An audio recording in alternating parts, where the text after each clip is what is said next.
Once upon a time, there was a lovely young princess called Snow White. She lived in a big castle at the edge of a deep, dark forest. Snow White's mother had died when she was a baby, and her father married again. The new queen, Snow White's stepmother, was very beautiful, but she was cruel and selfish and did not love Snow White.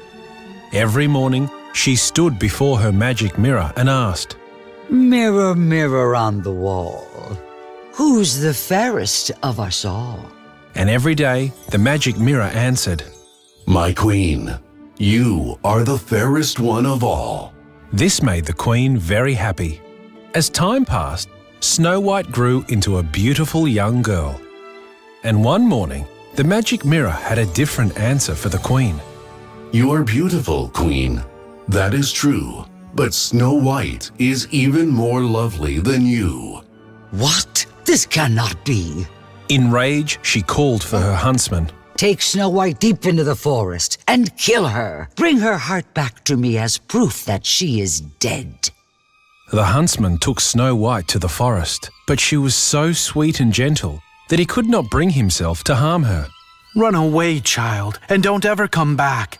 If you do, the queen will have you killed." On his way home, the huntsman killed a wild boar and took its heart back to the queen. Snow White was terrified. As darkness fell, she came to a neat little cottage in a clearing. The door was open, so she tiptoed in. She saw 7 dwarves sitting at a table eating their dinner. "Who are you, child?" asked the oldest dwarf. "And what has brought you here?" I am Princess Snow White. My stepmother, the queen, hates me and wants to have me killed. I am so frightened and I have nowhere to go. "You can stay with us," said one of the dwarves. "The queen will not find you here, and we will keep you safe." Thank you, said Snow White. The next morning, the 7 dwarves left for work in the mines, as they did every day. "Keep the door locked and don't let anyone in. We will be home at dinner time." Snow White spent the morning cleaning and tidying the cottage. She opened the window so she could hear the birds singing, and she sang along with them. Meanwhile, in the castle, the wicked queen stood before her magic mirror, and still more beautiful than she was, the queen flew into a frenzy. She rushed to her secret chamber and mixed up another magic potion, much stronger than the first. She put the poison into a big rosy red apple, disguised herself again, and hurried to the dwarf's cottage. When she got there, Snow White was putting some pies on the windowsill to cool. Good morning, my dear. What tasty-looking pies. they're cherry pies. Said Snow White. I hope the dwarves will like them. They'll love an apple pie even more. And I have some ripe, juicy apples for you. I'm sorry. I must not let anyone in. That's all right. I'll hand you an apple through the window. When you taste it, you'll want the whole basketful. Here, take a bite. She held up the poisoned apple. It looked so mouth-watering that Snow White could not resist. She took a big bite and instantly fell down as if she were dead. This time, the dwarves could not bring Snow White back to life. No matter what they tried, Snow White stayed pale.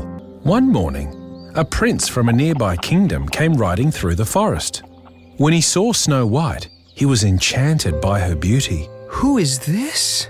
he asked the dwarves. The dwarves explained who Snow White was and what had happened to her. "She is the loveliest person I have ever seen," said the prince. "Please, let me take her back to my palace." The dwarves did not want to part with Snow White, but the prince begged and pleaded. "I will love her and look after her forever," he promised. At last they agreed. As the prince's servants lifted the case, one of them stumbled. The case shook, and a piece of poisoned apple that had been stuck in Snow White's throat dropped from her mouth. Instantly, she opened her eyes. Snow White was alive. As soon as Snow White saw the prince, she fell in love with him.